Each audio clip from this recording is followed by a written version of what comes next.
So are you working on something right now that could benefit from overcoming resistance to change?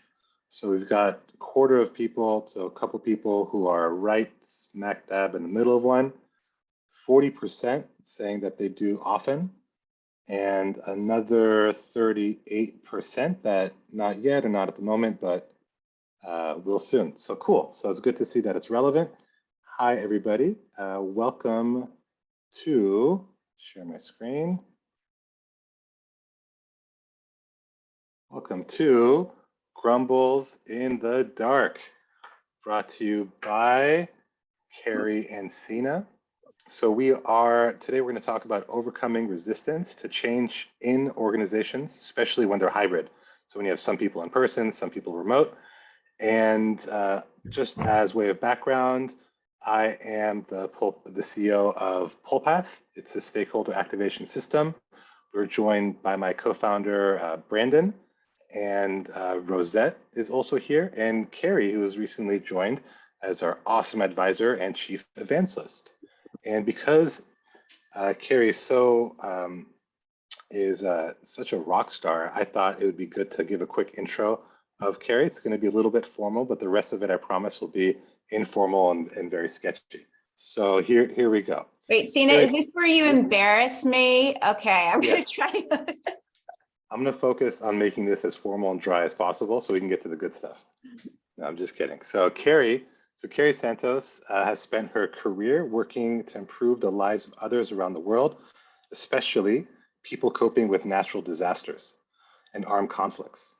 She has led purpose-driven organizations and is passionate about ensuring organizational values come to life and are experienced by everyone in the organization. She believes we'll be able to solve all the world's problems when everyone can contribute their talents and has learned to lead through authenticity and vulnerability. Carrie has been responsible for nonprofit budgets of over $120 million, staff of 150, and offices in more than 20 countries. At the American Red Cross and at the US State Department. Most recently, she served as the CEO of the Entrepreneurs Organization, EO, of which I'm a very excited member. And it's a global business network of 16,000 leading entrepreneurs around the world in 220 chapters in 60 plus countries. She's got a PhD in political science, focusing on international politics, and was a Fulbright scholar. Was that embarrassing enough? Was that good? Well, if you said Dr. Carrie Santos, then, you would just put me over the edge, but okay. Dr. Carrie Santos it is. So I'm very, very excited to be doing this with Carrie. This is a topic that we've spoken a lot about in the past year, but we recognized that it was something that maybe we need to lean into and kind of bring to the fore. And that was the germ for this, the seed for this idea, for this webinar. The way that it'll work is we've got 50 minutes with you, in about 50 minutes. And we're going to go through the problem, some solutions. We're going to offer framework, and we can do a Q&A with Carrie. And what we did is we invited other leaders and practitioners, leadership practitioners, to share their views on Grumbles in the Dark, on how they overcome resistance to change. So this is going to be very much an interactive session. Your participation is welcomed. Just at any point, you raise the hand, and we'll give you we'll turn your mic on. Yeah. To put a bigger point on that, so it's not like we go through 1, 2, and 3, and then you guys participate. We actually are going to put up some dilemmas, and we would love to hear your points of view all along. So it's not like hold your questions to the end. This will be way more interesting if you start to share your own ideas and your own techniques used to overcome opposition. That's right. This is as much a learning event for us as it is a sharing event. So please do. I can't really see the chat as I'm going through the screen, so I'd rely on Brandon, Rosette, Carrie. If someone put their hand up, just stop me, jump in. I'm going to start with the 2-minute TLDR, too long, didn't read version, in case you're going to drop off. So some people said that they couldn't make the whole time. So I'm just going to share the 2-minute version of what we're going to talk about before we get into it. So it all starts with this. Carrie, I'm going to move you over here. It all starts with everything has shifted, right? So whereas a lot of leadership in the 20th century was based on in person, suddenly we find ourselves leading teams that are either all remote or partially remote or sometimes remote. And it's actually, we feel that it's shifted leadership and some of the tactics and strategies um, a lot. And then other things have stayed the same, like the need to be human and connection. And because of that, because everything is hybrid now, it feels like leaders are more busy than ever. Everyone I talk to is in meetings all day long. And at the same time, you've got team members and employees and staff and partners that are spread out. So if they're not in the office, especially if they're not an executive, it often they can feel disconnected. So because of that, because of the lack of time and people feeling disconnected, leadership has actually gotten harder. Carrie, anything to just jump in if I miss anything. And some of the common techniques to manage, such as doing announcements to everybody or surveys, they're one-way communication, which leads to uncertainty whether anyone is really hearing it.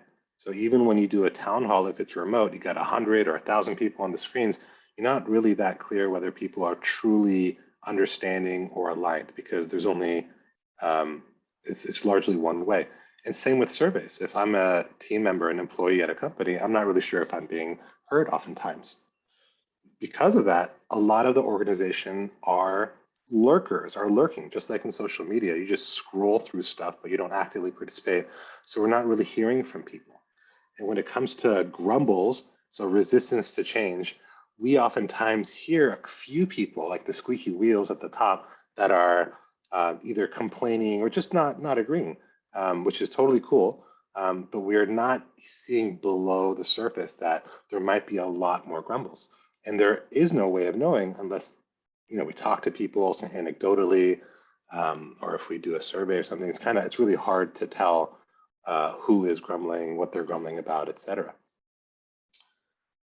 Future of work we see is changing from this whole idea of top-down communication, where the leader is pushing communication down to everybody to follow, to something that is a little bit more like dialogue, where they're sharing along the journey to hear from people in a circular, in a continuous fashion. So the idea is, something that we strongly believe, is there is a way to flip this pyramid so that we're doing bottom-up communication instead of top-down, so that everyone has a chance of being a contributor in a way that they're comfortable. And the only question that we have, as we're kind of getting to this, is how do you do that? Because the common tools now are a Zoom meeting, then a survey, then a PowerPoint report, and then maybe you're announcing via MailChimp or WhatsApp or Slack. And then how do you actually get the information back? There's no single tool, there's no easy way to do this. So this is something that we're really interested in as a system. And today we're really talking about transformation, change management. How do you get everyone to go from the caterpillar to whatever project, initiative, culture that you're in, into the fully formed butterfly? Like, how do you actually do that when everyone is hybrid? We would like to put out there these two principles that we feel that change at the organizational level today requires activation. So motivating real action. It is no longer enough just to send out a passive message, do a town hall, all hands. People actually need to be activated across the organization regularly, and all of this starts with active listening. It's not enough just to do a survey or just to do quarterly NPSs. Active listening is all about asking the right questions and truly listening without having the answers. It's about two-way dialogue, not just one-way conversation, but two-way. And we will be sharing a framework on DICE that we call DICE that starts with listening first. So first you discover, then you identify some challenges that you want to focus on, then you work with the champions to co-create, and then we end up with then expanding to the rest of the organization. We feel this is a very easy, friendly, but highly effective way to create change, and we want to share with you. We'll share a little bit about why stakeholder activation systems are so important instead of just having a myriad of tools. And we'll share like maybe a minute on Pullpath. So that is the TLDR version. How's that? Am I still, you're still there? Great. It was really concise and short, so thank you for that. Yeah, it was, if it was longer than 2 minutes, I apologize. So we started off this whole webinar not really knowing, we had an idea of what we wanted to talk about, but we asked people that we really respect about whether they are a hybrid leader, whether they have experience with resistance to change. So we're going to start by focusing on some problems that people have had, some stories. And as Carrie said, participation is welcome. Raise your hand up if you'd like to speak, or just type it in the chat, and Rosette will help read your comment, your story, your question. Let's start with the problem. So let's talk about overcoming resistance to change. And I'm going to start with a couple stories. So this one comes from Aaron Chang. Aaron Chang is the CEO of Jing Digital. It's a marketing automation company with about, I think they have 170 people now. He says, recently, we began a new product line initiative. The vision for the project kept on changing, and I wasn't sure where the issue was. Turned out that the gap was a lack of clarity around the narrative of the solution. It wasn't communicated clearly enough, even though everyone said yes, yes, yes. Yeah. If I could jump in on that one, Sina, what would you do? There you go. I wasn't going to go right yet to what you do, but would you show Aaron's problem again for a second? Because I think we all have this problem where the people working on initiative, they know it, they've been talking about it, maybe it's a skunk team, 5 people, 6 people, and they have a really hard time understanding what everybody else does know, doesn't know. The concepts maybe are really clear because they've been talking about them all the time, but it's a foreign language to people not there. It's one of those issues where you can't have everybody participating in planning, a new project, but then how do you get everybody else to even understand what it is? And I think we've all been frustrated where, okay, we did a PowerPoint presentation on the all hands. How come everybody doesn't understand it? I wonder if anyone has been in that situation where, it's very hard to gauge what you think is clear because you're doing it every day, but how do you bring everyone else along? So if anyone has anything to share in terms of, what would you do if you're Aaron? What would you do in this situation? Raise your hand. In the meantime, I will quickly build on something I hear a lot from the leadership side, which is we've presented to them multiple channels and they still say that I never heard that. It's such a funny thing. And maybe part of it is because of this whole yes, yes, yes. Sometimes we're not really truly actively listening. We're just nodding and smiling, especially in other cultures, but we don't know. Are people aligned? Are they even aware of it? Do they want to participate in it? We just have no idea. All right, so I'll go to the next one. This one comes from Sherry Cohen. Sherry says, a client was trying to professionalize, and in particular to set up a leadership team that by definition had to leave out some well-regarded longtime staff members. They were stuck in ineffective leadership committees that left the organization unmoored. Staff was aware of this, but there was a dilemma because there was also a fear of becoming overly bureaucratic and leaving people out. Oh.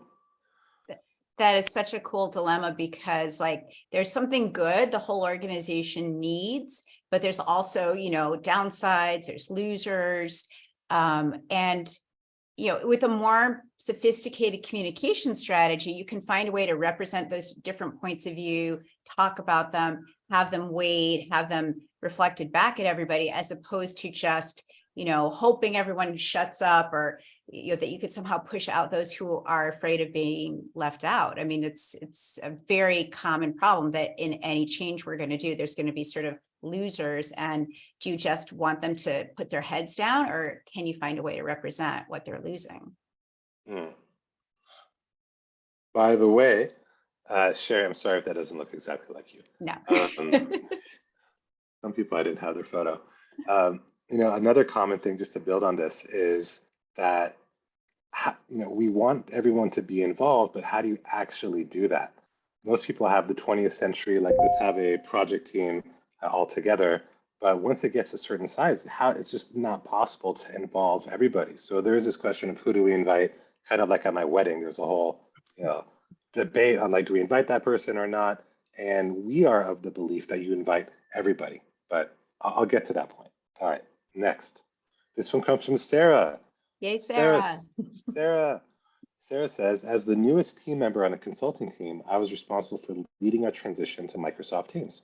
I was responsible for helping everyone understand how to use the platform, what tools they were expected to use to do their work. There was vocal resistance as well as grumbles between team members about people who hated or didn't understand or would never use Teams.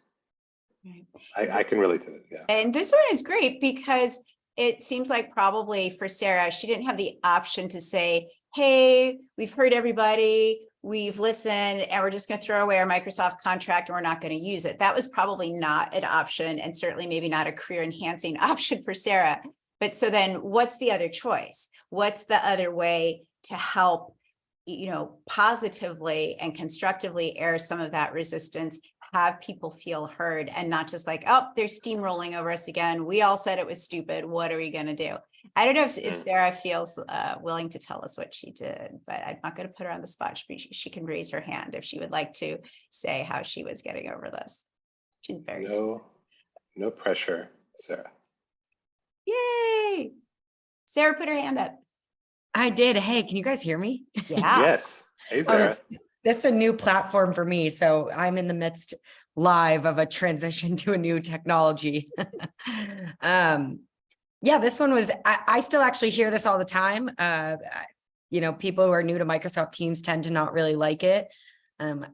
Carrie, you got it absolutely right. The challenge here for me was not necessarily that I had a role in this decision, but I certainly played a part in making sure that the team was successful in their adoption of the tool. So for anybody that hated Teams, didn't understand it, or declared they would never use it, I couldn't kind of respond, but only help sort of move them along the journey of adoption. And it was really a test of patience and perhaps repeating myself more times than I cared to admit. So did you lean on the side of like a lot more customer service? Oh, we'll help you get in. We'll show you some features. Did you track a lot, like who was using it, who wasn't using it? What were some of the ways you could cope with that, like being stuck in the middle? Yeah. So I think I made sure that I was 100% adopted on Teams. So when I was sharing links, when I was sending chats, anything that I could do that would demonstrate like my adoption of the tool, I had to make sure that I was, a model user. And then for me, I think it was leading with the capabilities that were the easiest with the least friction to adopt. Kind of moving people one by one from, taking it one capability at a time. So let's get all of our instant message chat over to Teams. Then let's get all of our scheduling over to Teams. Then let's get all of our file sharing over to Teams. I tried to kind of break it down so that folks wouldn't feel like I was shaking up the entire way that they did business seemingly overnight. That sounds so smart. Did you have the ability then to tell people of that kind of sub strategy you came up with? Like, could you sort of be very open that, oh, we're going to do the easiest ones first? Or did you have to also kind of uphold the myth, oh, we've adopted MS Teams? Yeah, I think, so I was right there is communication from me, Sarah, directly to my team, and then also communication from the firm. So the firm was coming down and saying, Skype for Business is going to be inactive in 4 weeks. So I was kind of trying to work people. Everyone knew what the deadlines were, sort of hard and fast from like the technology adoption perspective. And so what I was trying to do is help make that transition for folks easier. So I wasn't as sort of clearly as intentional perhaps, or as clear, but those guidelines were sort of set by another stakeholder. Yeah, that's like the perfect way that we're always stuck in the middle of these things. I think you laid it out really well. I mean, has anyone else had a similar experience where they tried a different technique and then Sina will write it down in red? So that was so cool, Sarah. Yeah, thank you. Thanks, Sarah. Sarah, I had a quick question before you go, which is you were there to help them. You're there to help the transition. How do you feel most of the org kind of like felt towards you? Were they like ambivalent, or were they like really stoked that you're trying to help them, or how did you feel? Yeah, I was navigating, like I was the brand new team member. My nickname, I like self-designated myself at the time as the team's troll. Like Oh, I kind of like, if you've read Chris Voss's book, Never Split the Difference, is that his? Yeah, Never Split the Difference. He tells you to make an accusation audit. So say all of the bad things that someone could say about you before they do. And Nice. so I sort of leaned into this persona that this wasn't something that I was handed down, but something that I was, supporting the entire team. So whenever I was going to be, reminding someone of something that they could have executed on that platform, I said, as my role as the team's troll, I need to make sure that this conversation's on Teams and not on Skype. so Sina, I think that accusation audit is like a really good tool we need to pull into this, because we were talking about Grumbles and you're like, oh yeah, they're like calling me names, so I'm just gonna own the name and like make it less hurtful because I'm owning it. I mean, I think that's a very good way to like bring up some of the resentment or the nastiness and just be like, yeah, no big deal. That's awesome. Yeah. That's really good. Thank you, Sarah. Yeah, you're welcome. Cool. All so right. We had one more comment from great. Norman that was a bit related to this. Great. So let's see if he wants to speak. Yeah, here he is. Okay, Norman, you should be able to speak. Should. All right. Let's give it just a second. 7 seconds left. Does it look like he's unmuted, Brandon? Yeah, it seems so. I'll read his question and then maybe he can chime in. Yeah. But so many times major changes are predetermined by the leadership cadre with little engagement from other parts of the org. And so one of the challenges is discovering and understanding what are the right resonant communication channels and content for each set of affected stakeholders. And in some ways, this reminded me of what Sarah was going through, because she had a change to make, but she was just part of it. And then it kind of can affect big parts of the organization. And you have even like little nests of leadership teams that make a change, but then someone is responsible for kind of getting them all out to other people. Yes, and his mic is not working, but. Okay, well, I'd love to like reflect a little bit back what Norman's saying, because he and I worked out a change management project, and we would be told, okay, well, communicate with all the different audiences about this change management project, but how do you know what each audience wants? I mean, okay, yes, you can identify their title and some of their work tasks, but where could be that opportunity to learn more, which part of the messaging, oh yeah, we'd love it to be simpler. Oh, but we, are afraid we're going to miss such and such. If you don't know anything about the base feelings of that audience, how do you design that communication strategy? Like, oh, communicate more, but like, what are you supposed to say and would it possibly work? So I think that's an excellent point, Norman. Thanks. Another thing that I picked up from Norman's comment is just the perceived complexity of needing the right message for the right stakeholder at the right time, at the right channel. It can get quite, like a lot of people kind of get stuck, like analysis paralysis by just all the different options, and they'll just end up with like a single announcement or something. So I think there is a way to do this in an easy way that listens to everybody, that doesn't have to require such like so many different messages and so many different channels. But yeah, it's a common challenge. Cool. Thanks, Norman. Thanks, Sarah. All right, we got one from Scott. So Scott says, we wanted to shift our healthcare business from catering to foreigners living in China towards catering to the local Chinese.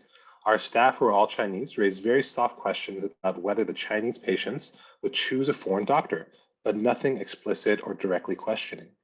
We would have been much better off if the staff had spoken up with their opinions strongly from the beginning, right?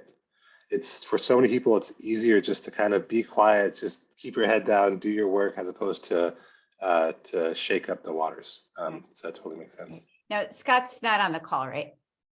He was. I can't see now. Yeah, he is there. Not sure if you want to contribute like Sarah did. I'm free to like make up stuff about your company, but I'd rather hear from you. We'll have to watch out. I'd Scott is rather a talker. make it up, so Yeah. that's fine. There he goes. You feel free to make it up. That's okay with me. So how Scott, did anything you else deal for- with this? Yeah.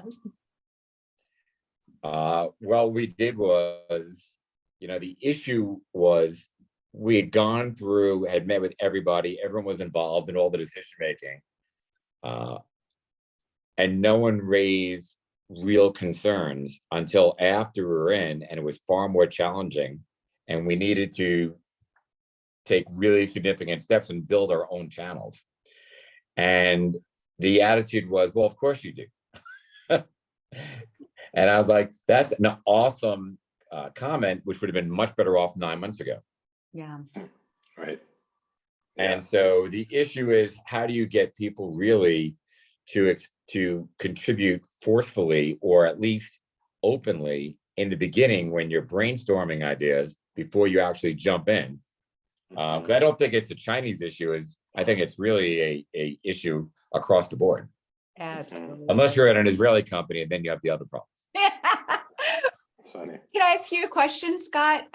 Did you have any other areas of your business, different types of functions where people did share their feelings up to this point? Like, I don't know if it was like which coffee they wanted, or was there any pocket where people were more comfortable sharing? I think people had strong feelings about bringing in, when we brought in new staff, that's for sure. But I think it was I think they when they offered opinions, because it was a different line of business, which really didn't directly affect them, I think, because they were not the target type of client we were seeking. I think they would feel that they didn't have the expertise or the background to really contribute. But of course, in this one, they were exactly the targets. That's right. No, that's really cool, because they would say, oh, I don't have the expertise, and those people must know better, but they also knew. So it's like, how can you take advantage of all that knowledge on your team? It's sitting right there, for all sorts of ways your team can give you that knowledge. And I was asking about if they had other ways of speaking up, because definitely something I got to work on with Pullpath was different ways to build psychological safety. And, I certainly knew you needed all of that built before you got to a really tough question. You can't be like, oh, wow, we're up the creek. Now let's just build psychological safety. Like, it's too late.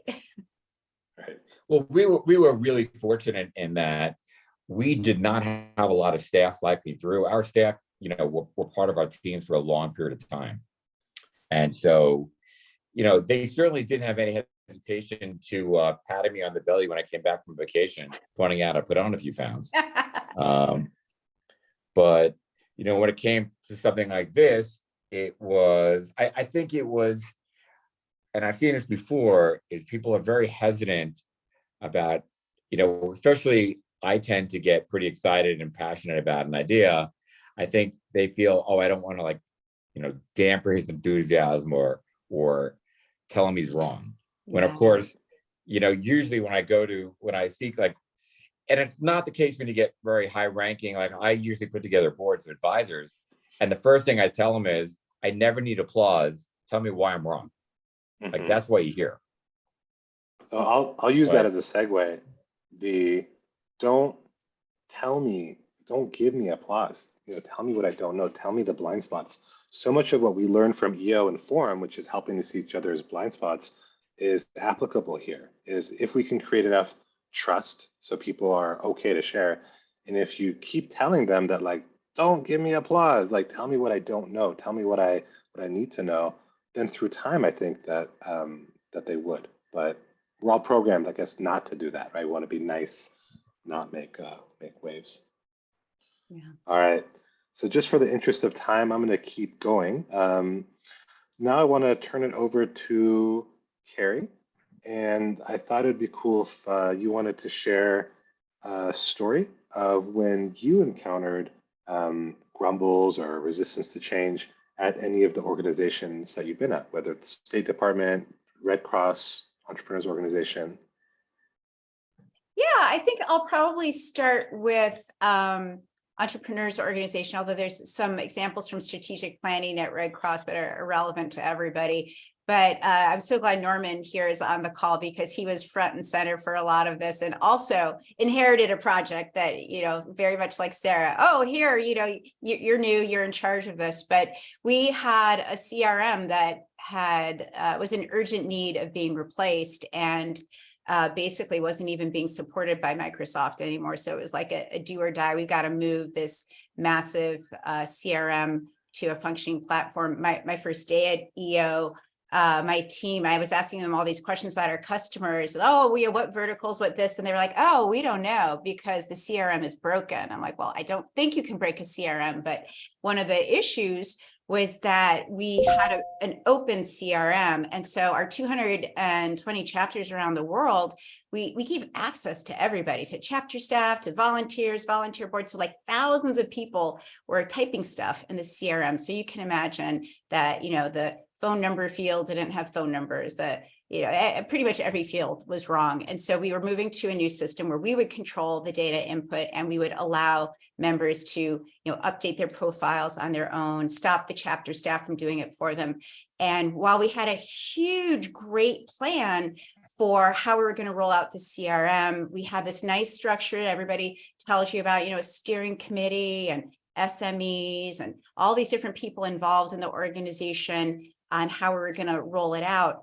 I think the change management part got a little away from us because we were thinking a little bit about comms. Oh, let's tell the members that the new CRM is coming.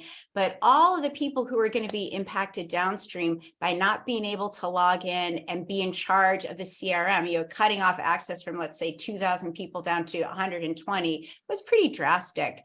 And we needed our staff to be champions, to be able to talk about it, to own it, to feel comfortable when someone called them and said, well, I need to enter all these changes into the CRM, and they're all going to have to own and be part of it. And I think a little too late to the game, we were thinking about the change management elements, and we did what any good organization does. We hired a change manager. Oh, that's great. Okay, hire a change manager. They should figure it all out. And so, one, that was too late. And two, I'm still not sure exactly like how one person is supposed to fix that. Whereas some of the tools that we were able to use with Sina's help to get far more people involved, what we had was, okay, the change manager, get somebody to speak at the all hands and talk about how excited they are about change. Okay, that's not bad, but is it convincing? Did it land?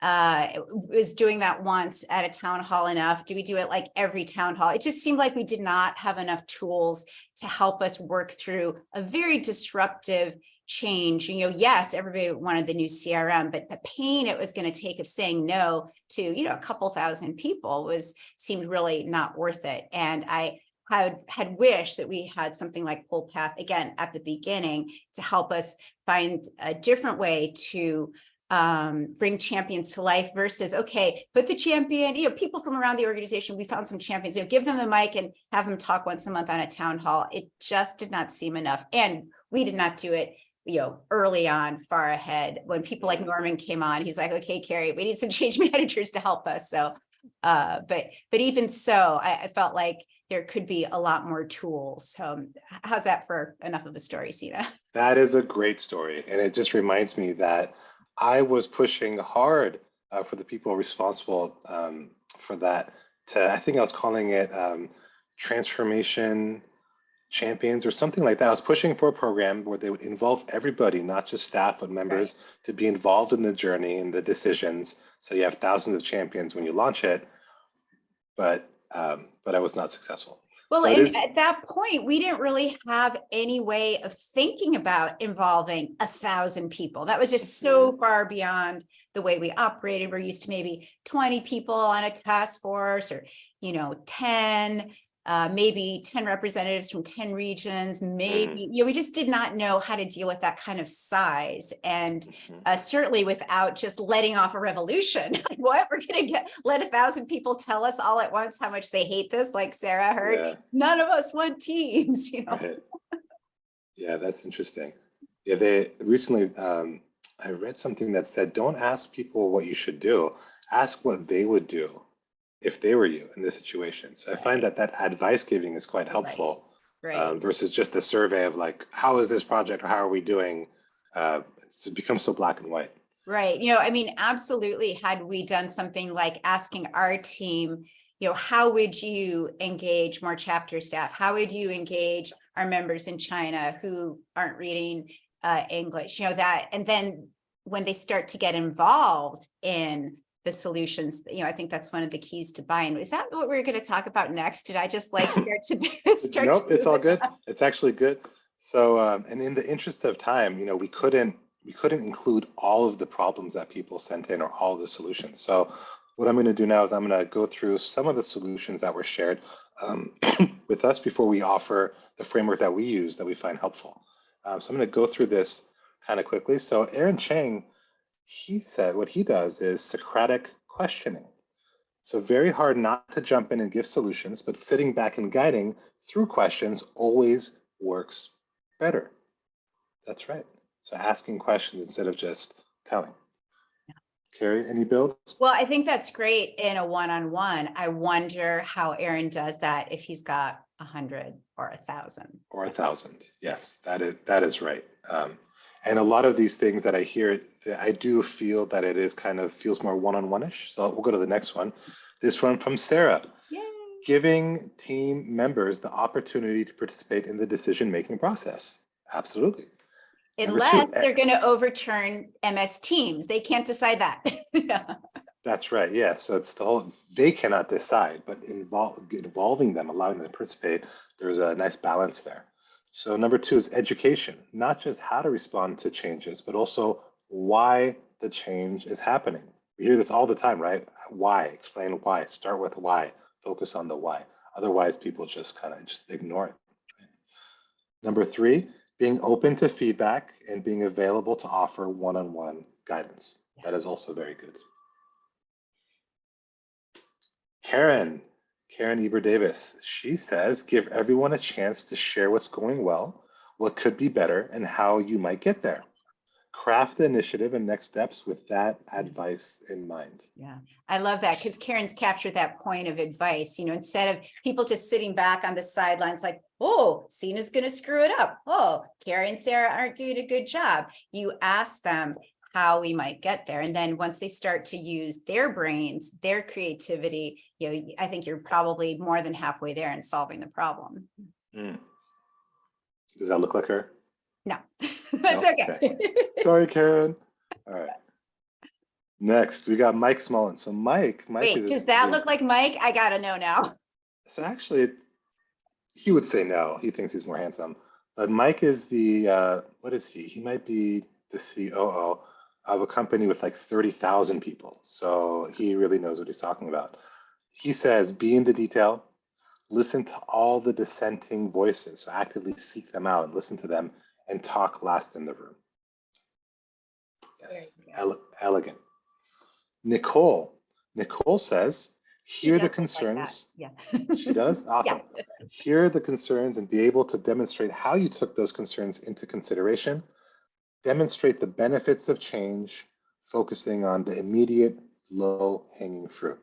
being the most helpful. Could I jump in? Because that part of telling people how you took their concerns into consideration, I think is what is missing the most. Like, we will listen, we'll go behind closed doors, we will fret and say, oh my gosh, what are we going to do? What are we going to do? But we very seldom go back and share and say, exactly, this is what you were concerned about.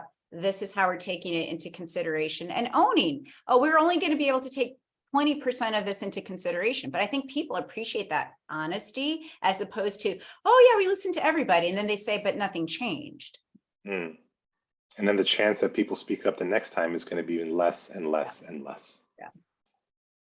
Yeah, and Norman made a good point about that also, because he had kind of emphasized that even if you can't change the what, meaning like the actual end result, how it's done still can have a huge impact on people. And that's definitely something that, you can collaborate much more. You can listen to them. You can, kind of show how you're changing and reacting to what you're doing, even without changing the end solution. It still needs to be in place. So that was a good point too. That's a very good point. Right. Yeah. Like, and Sarah could have said, oh, I heard from 5 of you, we were going to roll out these different pieces slowly. And, if other people, you could have that was input from other people in the solution, that's part of the solution again.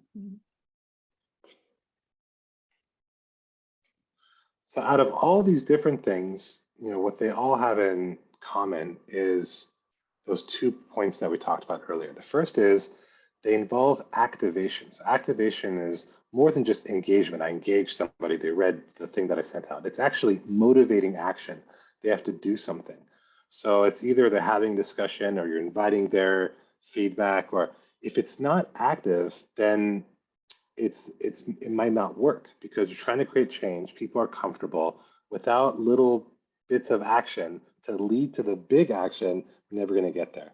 And the way to do that, the path starts with active listening. And Carrie does this very well compared to a lot of leaders that I see. So what builds would you have on how do you do active listening well? Oh, okay. Are we going to talk about that? Or I thought we were going to talk about activating everybody. I mean, active listening, honestly, you literally have to turn off your brain. I mean, you have to listen to the person, reflect it back in a very audacious listening is what someone told me the other day. We can make another A, where you are saying, well, what I was just doing. So Sarah told us she had to break it down into parts. Sarah told us that she had to own being the troll, where you're really saying their words back. And even when you're offering solutions, say, as Sarah said, remember that point Sarah made, so you're really bringing everybody into the conversation, not just like, okay, I figured out my thoughts and I'm going to, splot out my answer. It's like, no, it's not my answer. It's taking pieces from everybody. But to do that, you have to be super present. You have to really, really turn off your, oh my God, they're criticizing me. You've got to really, really be present. Carrie, you're right. We are going to talk about activating. Okay. And I'm also mindful of the time because we've got 15 minutes left. Okay. So maybe what we can do here is you can tee us off with the situation, and then I'll quickly kind of go through the case study. I'll use the DICE framework that we have, so we can kind of kick those 2 birds with one stone. Yeah. So after we were going through a lot of transformation and we realized we were leaving people behind, we were working really hard to build psychological safety. So sort of the cart before the horse, we did it wrong. And noticing that if people were not going to speak up and help us own a whole bunch of other transformations we were going to do, we weren't going to get anywhere. And we have a dispersed team in about 40 different countries, every time zone on the planet, just doing town halls. I personally don't even think a town hall works like this. How are we going to bring everybody along? And knowing that there is a fear of speaking up, you could see that already. People are already grumbling. How do we get everyone to start to contribute? Is that good enough? Totally good enough. Succinct. And the principles that we used to do this was, it's got to be lightweight. It's got to be easy. It's got to be quick. People don't want a whole nother platform. They don't want a whole nother meeting. And what we find that works best is to make things conversational, like you're talking with a friend. So with a friend, it's interactive. You have like a back and a forth. there's meaning to it. It's not something that is irrelevant to your work. It's something that actually you feel connected with. And the most important thing for me is that it's continuous. Some of my friends like Mike Smolin, who we saw earlier, I don't speak to him that often, but we continue where we left off. He listened to me last time, he remembers, and it continues. So this whole idea of two-way dialogue, what we do very well with friends, this was the principle that we used to activate your team at EO. So that leads to a framework that we will share. And here's where I'm going to go a little bit quicker, because we can always, I can always meet with you if you want to go deeper. This is more just a high level view. So we call our framework DICE, as in keep rolling the dice. So I'll take you through this. So the first step is to discover. It starts with active listening.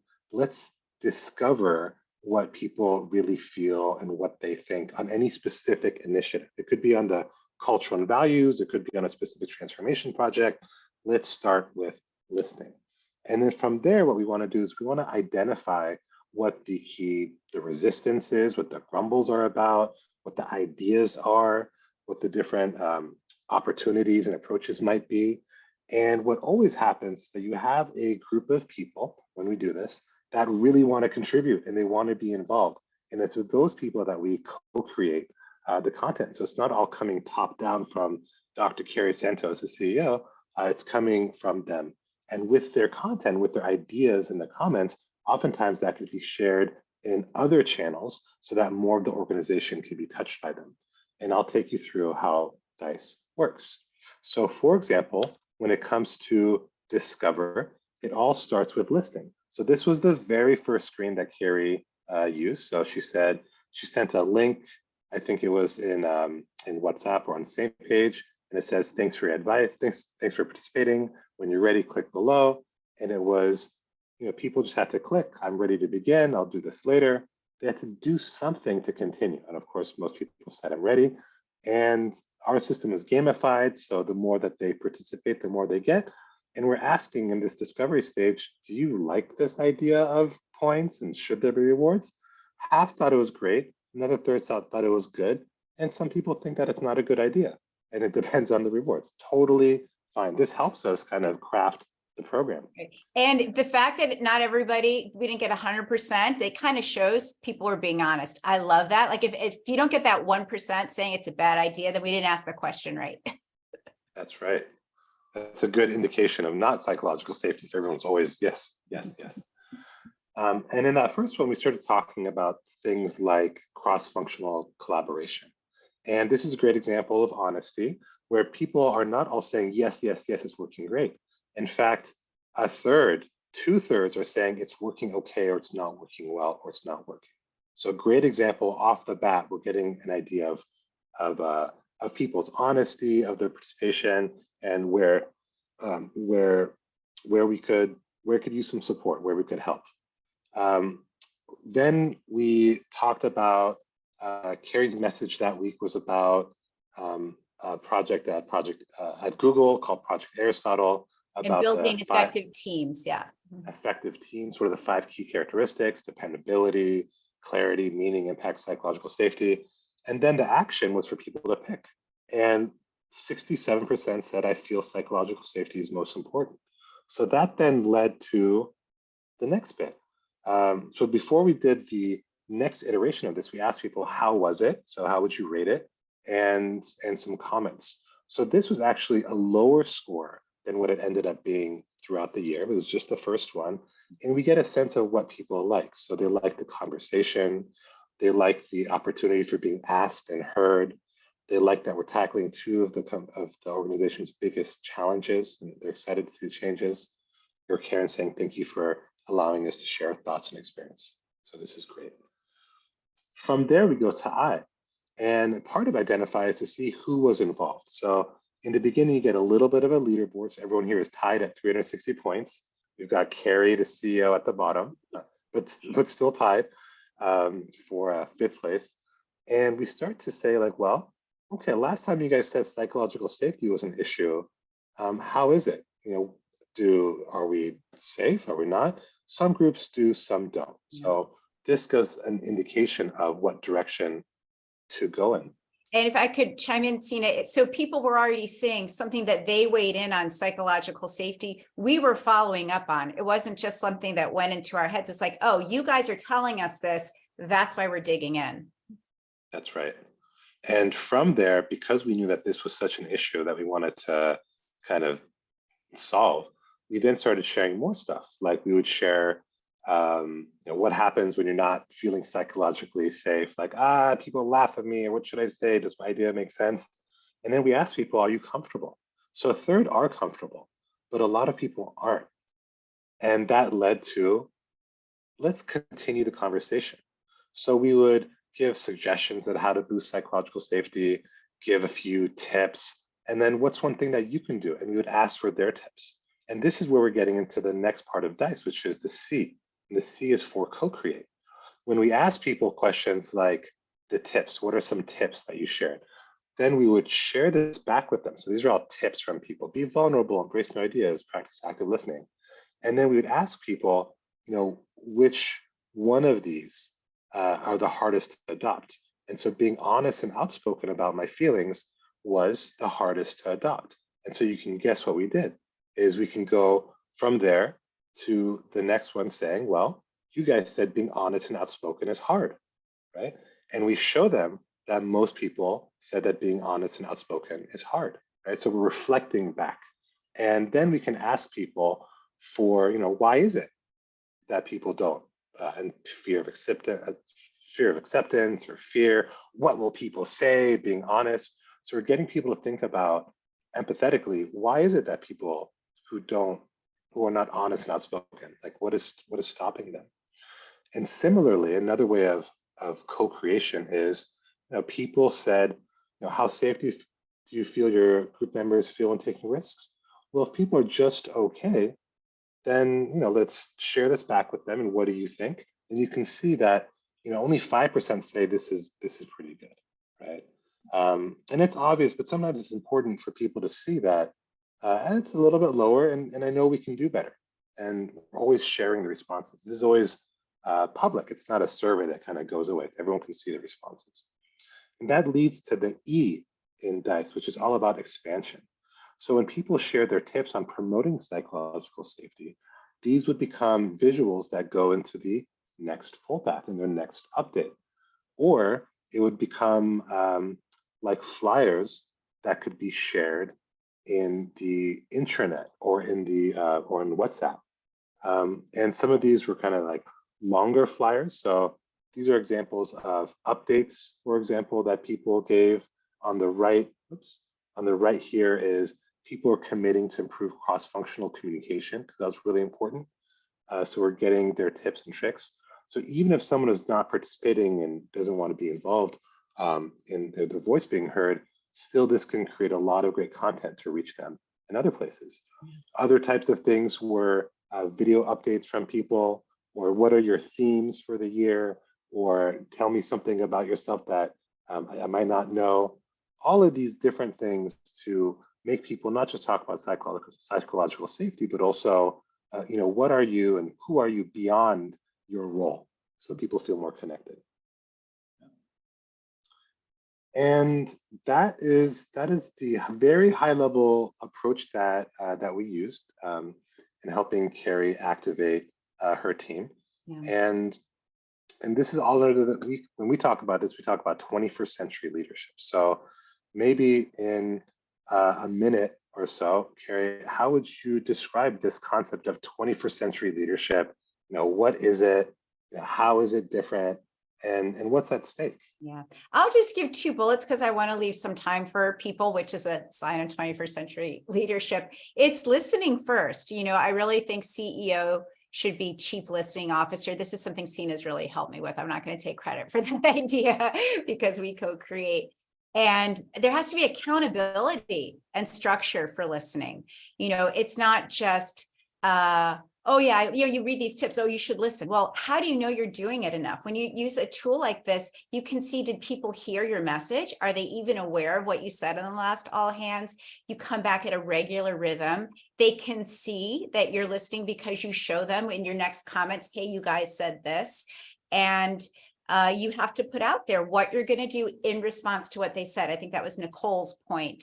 You can't just say, oh, 38% of you want to raise and then never do anything about it. If you're putting that in the path, you're holding yourself accountable to doing something with their inputs in a very disciplined way. And I think that's how you go from like well-intentioned to actually accountability. And from the top, when your team sees that you're accountable and that you're open and that when you listen, you really take on what they're saying, that just opens up everything where everybody's contributing. That was in my bio. I think when everybody contributes at work, you can't believe what you're going to accomplish. Nice. Thanks, Carrie. So with the time that we have left, I'm going to rush to Q&A. We'll stay on, but of course you guys are welcome to leave, but we'll stay on for maybe an additional 5 minutes to answer questions. Sure. First, I will just share a quick blurb on Pullpath. So we have a stakeholder activation system, and how we work with change management, we work with in a few steps. So step one is you just give us your update. So for example, on the right is the update, the type of update that Carrie was writing, and you can see here that she added a link that says, please read to the end and please give me feedback. And that was the link to her first Pullpath. And then we'll transform that, the update, whatever the update is, into a Pullpath. So into a bit by bit journey that people can go through, where they do one action on every screen.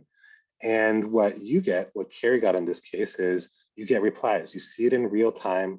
You can click in to see who said what, unless they chose to be anonymous. And any individual thing could be shared internally. So the link or emailed. And the key thing here is that it's done continuously. So when you work with Pullpath, it's not a one-time update. It could be weekly. A lot of our customers are actually monthly. Some are even as infrequent as quarterly. As long as you have a cadence, it's really important.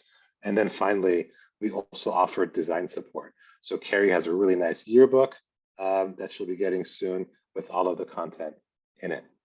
So that leads to Q&A. Thanks for your patience as we kind of rush through the end. Hope that you found it helpful. These are a few of the questions that we got ahead of time. And of course, if you have any questions, raise your hand, drop it in the chat. I'll read a couple of these to answer while we see if we have any other. Actually, we do have a question from Norman. Oh, great. Let's do that. So it's, how do you manage the expectations of those that you have listened to as a leader for any imminent actions they may be expecting? Wait, could you say it again? How do you manage the So how do you manage the expectations of those that you have listened to as a leader for any imminent actions they may be expecting? So I guess the question is really, like, once you kind of put it out there, some feedback may be very quick, some may be very difficult, some may be very hard. So how do you kind of balance the two between listening and responding, especially for difficult or longer term issues? Yeah, no, I mean, absolutely. Sina helped me with this a little bit, where we did like a suggestion box, and there was no way possible that we would be able to answer or respond to all the suggestions. So, I would pick some easy ones to start to get a cadence going, and then say, and we're going to be working through these, and some of them I'm going to need to look at budget issues, and just so being as transparent as you can about the time, the place. But I think I've never encountered that people thought you were going to do everything they said. It was more that you're reflecting back that you heard them, and you understand, that you realize they put something out there and it didn't just like fall in the dark. That's the whole thing of like the grumbles in the dark. We're putting light on it, and like, thank you for telling me that. I don't know what to do yet.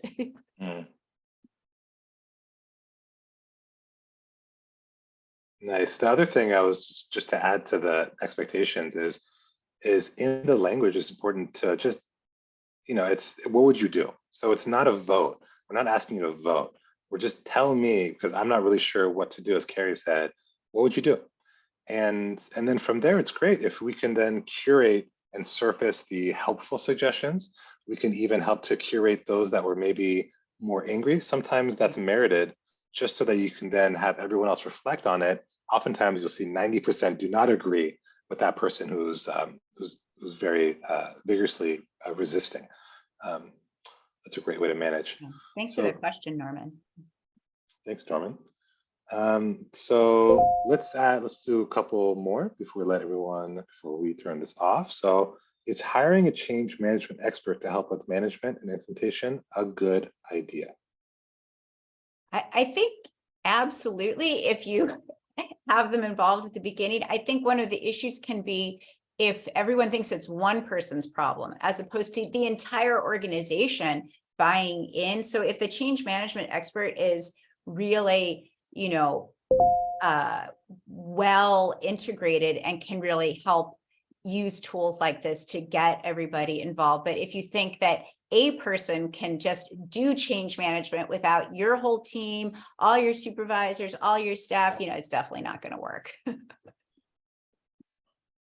Nice. I would also say that oftentimes there's a lot of pressure. I think, was it Sherry or who shared earlier that, if you're coming from the outside, or if you're new, it's a lot of pressure to change the organization. Oh, it was you spend Sarah a lot of who time, had to Sarah, do the MS as a brand new person right. to do the teams. Yeah. Yeah, it's so tough to be all on a single person, or if you're the champion for that initiative. I saw that at EO. Great initiatives, but there's one or two champions. It's a lot of pressure, as opposed to involving everybody and who's coming Right. with me. And again, if it's a new person you're hiring, as opposed to promoting someone to that role, everyone's going to be suspicious. Who's this newcomer? They don't know us. How could they possibly teach us about change management? So you're going to want to arm them with as much tools of, demonstrating that they're listening, like you can with the Pullpath. So maybe one more question. There's a lot of really good questions, like what happens to the grumbles when you improve psychological safety? What about the grumbles in the light? How to use them to find the grumbles in the dark, etc. But maybe the one that I would love to hear you talk about is, what's in it for you to remain in the status quo? Because what we're advocating is a 21st century leadership approach. It's different. So why would someone do anything different versus just continuing with the traditional approach? Yeah, absolutely. Some people aren't going to join and are going to stay in the status quo, but I think this is the differentiator. I think this is how you get an edge up on your competition. Everybody has the same amount of money to pay their teams. Everyone's trying to be as lean as possible and get as much talent and contribution from their team. So if you have this edge where people really are bringing themselves to work, really bringing their creativity, because you're sparking in it, you're tapping into it. You saw a lot of Sina's tools and Pullpath are really adorable. People love showing their hobby, showing their interests. You're going to get a lot more creativity from that team. So your competitor and you may be spending the same amount of dollars on your staff budget, but you're going to be getting more out of it. Mm-hmm. Nice. Yeah, we talk a lot about this idea of dead assets. Maybe there's better ways, sleeping assets that we're paying. Yeah. Nascent. We're paying salaries. It's a lot of cost, and we're asking people to do these individual roles. But people are so much more than just that specific role. So if we don't tap into it, it's a wasted opportunity. And that's what I think the difference is. To your point, the differentiator of the companies that are following 21st century leadership versus those that are kind of stuck in the more factory-based approach of top-down leadership. Yeah. So on that note, thank you everyone for joining. We went 5 minutes over. It's our first one, so next time I promise we will end on time. But if you want to learn more, or if you have any other 21st century leadership tools or resources that we could learn from, please scan the QR code. We'll also send this link, this QR code, to everybody who registered afterwards. And what we're looking for is tips and tricks, best practices from other people, so that we can learn from it and we can create Pullpath solutions off the back of it. So if you've got something, if you want to collaborate, if you have anything that you've written that you'd like us to promote, please scan the QR code to let us know. Yeah, because we'd love to build a lot of, get more people on this side of 21st century leadership. So if you're writing things, we would love to help shine a light on it and show people that this is how everybody wants to lead. We don't want to, pretend that we're back in 1980 and, people's noses are down and they're not engaged at work. So we would love whatever you're doing in this regard. The more we know, we'd love to just help get the word out too. But in addition to improving whatever we can with a Pullpath. That's right. And if you guys needed any support, whether it's a Pullpath thing or just general strategic guidance, I would love to have that conversation. It could be with me, it could be with Carrie, or all three of us. Like, we have a lot of fun doing this. So don't hesitate to reach out. And that's it. That is the end of this webinar on overcoming resistance to change. Really appreciate it. Thank you, everybody. And yeah, that is, and we won't even get into the appendix because there's no time. Next webinar. Next webinar, that's right. Thanks, everyone. Thank you Thank so you, much. Carrie. Thank you, B. Thank you, Rosette. Yes, thank you. And that's it. All right. See you guys.